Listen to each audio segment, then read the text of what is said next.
नमस्कार, आप देख रहे हैं सत्य हिंदी पर सुबह 9 बजे का न्यूज बुलेटिन और मैं हूं आपके साथ निकिता।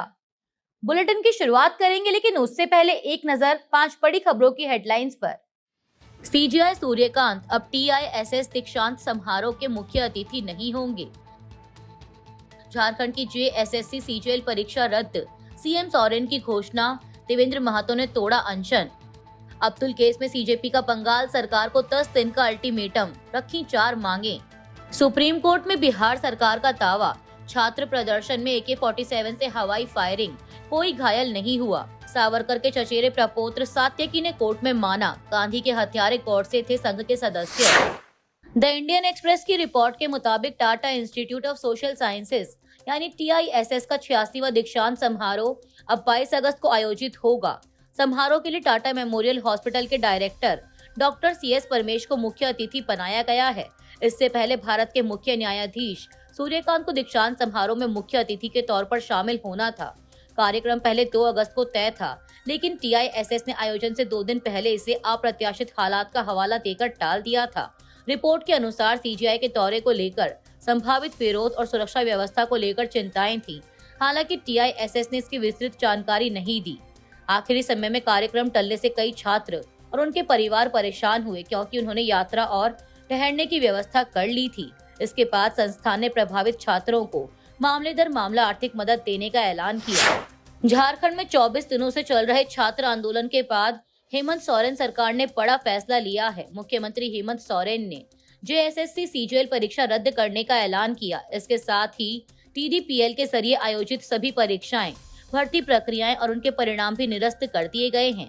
सरकार ने 2014 से TDPL द्वारा आयोजित सभी परीक्षाओं की CID जांच के आदेश दिए हैं।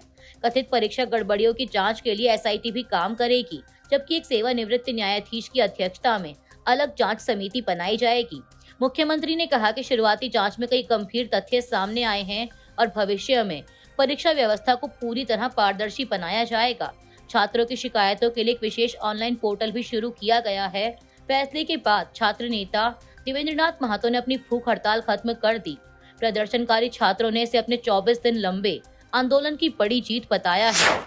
झारखंड में छात्रों की मांग माने जाने के बावजूद छात्र आंदोलन खत्म करने को तैयार नहीं है। छात्र नेता रविंद्र पासवान ने कहा कि मंत्री दीपिका पांडे और इरफान अंसारी ने आंदोलन और अनशन खत्म करने की अपील की है।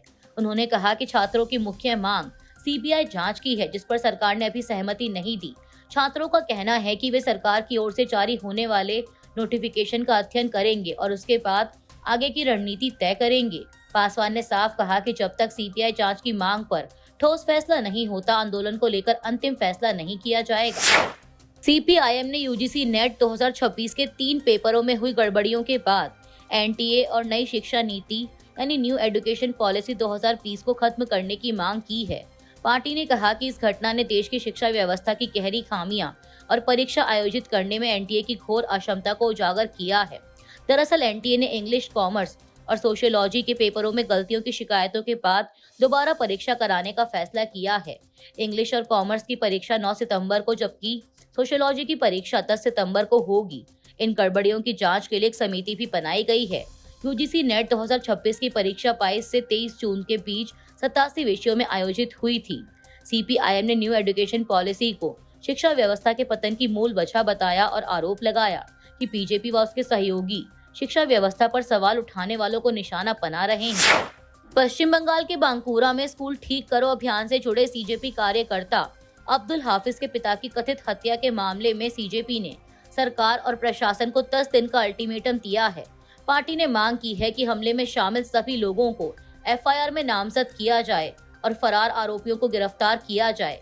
CJP ने पुलिस की भूमिका की स्वतंत्र और कोर्ट की निगरानी में जांच, अब्दुल हाफिज और उनके परिवार को 24 घंटे सुरक्षा देने और मृतक के नाम पर एक सरकारी स्कूल बनाने की भी मांग की है। आरोप है कि सरकारी स्कूल के सोशल ऑडिट को लेकर स्थानीय बीजेपी कार्यकर्ताओं ने अब्दुल और उनके पिता पर हमला किया था। गंभीर रूप से घायल पिता की शनिवार रात मौत हो गई। पुलिस अब तक 8 लोगों को गिरफ्तार कर चुकी है। CJP ने चेतावनी दी है कि 10 दिन में ठोस कार्रवाई नहीं हुई तो समर्थक शांतिपूर्ण तरीके से जिला मजिस्ट्रेट कार्यालय का घेराव करेंगे। बिहार सरकार ने सिवान में छात्र प्रदर्शन के दौरान पुलिस की कार्रवाई और AK-47 से फायरिंग के आरोपों पर सुप्रीम कोर्ट में हलफनामा दाखिल किया है। सरकार ने कहा कि 25 जुलाई के प्रदर्शन में भीड़ में फंसने के बाद एक कांस्टेबल ने AK-47 से हवा में 4 राउंड फायर किए। दावा है कि इससे कोई घायल नहीं हुआ। हाथी चौक के पास एक ASI ने भीड़ को हटाने के लिए 9 mm पिस्तौल से 2 राउंड फायर किए, जिसमें 3 प्रदर्शनकारियों को मामूली चोटें आईं। सरकार के मुताबिक ये तीनों AK-47 से घायल नहीं हुए थे। हथियार फायरिंग की दूरी और एंगल की जांच जारी है। हलफनामे में कहा गया कि AK-47 विशेष अभियानों के लिए है, कानून व्यवस्था संभालने के लिए नहीं। गौरतलब है कि प्रदर्शन परीक्षा में कथित अनियमितताओं और नीट पेपर लीक विवाद को लेकर हुआ था। वंदे मातरम को पूरा गाने को लेकर विवाद सोमवार को भी जारी रहा। गोवा में कांग्रेस अध्यक्ष मल्लिकार्जुन खड़गे की मौजूदगी वाले कार्यक्रम में राष्ट्रगीत के सिर्फ शुरुआती 2 पद गाए गए। यह फैसला संसद से हाल ही में पारित उस कानून पर जारी बहस के बीच आया है, जिसमें वंदे मातरम को राष्ट्रगान के बराबर दर्जा देने और इसे पूरा गाने को अनिवार्य बनाने का प्रावधान बताया गया है। कांग्रेस ने 1937 के प्रस्ताव और रविंद्रनाथ टैगोर की सिफारिश का हवाला देते हुए कहा कि बाद के पदों में धार्मिक प्रतीक होने के कारण सिर्फ 2 पद गाने का फैसला लिया गया था।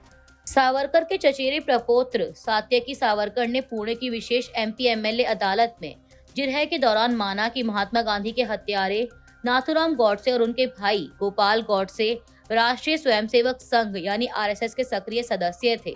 उन्होंने यह भी स्वीकार किया कि नाथूराम गॉडसे हिंदू महासभा के सदस्य थे। यह बयान राहुल गांधी के खिलाफ सात्यकी सावरकर द्वारा दायर आपराधिक मानहानि मामले की सुनवाई के दौरान आया। मामला राहुल गांधी के मार्च 2023 में लंदन में दिए गए भाषण से जुड़ा है, जिसमें उन्होंने वीर सावरकर को लेकर कुछ दावे किए थे। सात्यकी ने अदालत में यह भी माना कि गांधी हत्या मामले में नाथूराम गॉडसे, गोपाल गॉडसे और PD सावरकर समेत 8 लोग आरोपी थे। वहीं अब मामले की सुनवाई 1 सितंबर को होगी। अभी के लिए इस बुलेटिन में सिर्फ इतना ही। 11 बजे फिर हाजिर होंगे देश दुनिया की तमाम बड़ी खबरों के साथ। तब तक के लिए देखते रहिए सत्य हिंदी। नमस्कार।